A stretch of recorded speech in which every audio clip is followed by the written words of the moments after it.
Bhavya films present.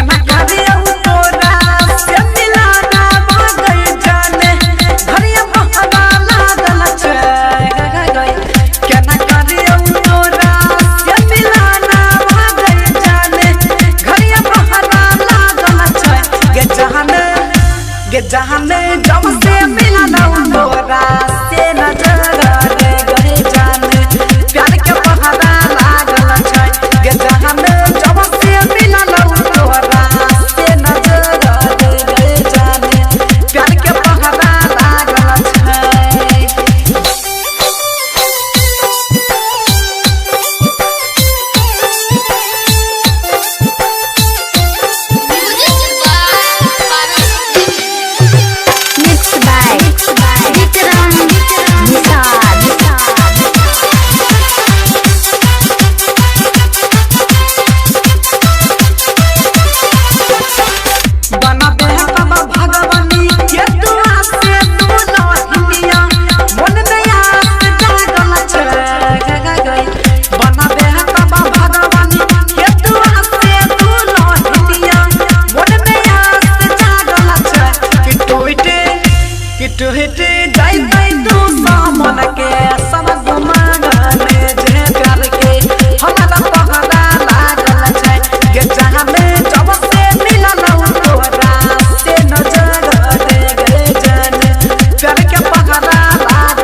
जहनु जब से मिला ना तोरा से नजर रे गए जानू प्यार के पहरा लागल छै गे जहने जब